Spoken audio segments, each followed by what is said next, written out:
Mr. Crypto Web 3 Gaming. Good day, Crypto Gamer. Today I'm sharing with Hamster Combat Daily Zipper for August 11, 2024. Let's go. The first word which letter P, need natin ng dot, dash, dash, dot. Okay, here we go.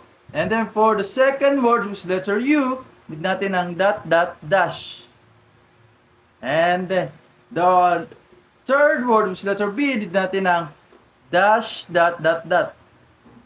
Okay. And then for the fourth word with letter L, need natin ng dot, dash, dot, dot. Okay. And then for the fifth word with letter I, need natin ng dot, dot. And then for the last word with letter C, need natin ng dash, dot, dash, dot. Okay. The word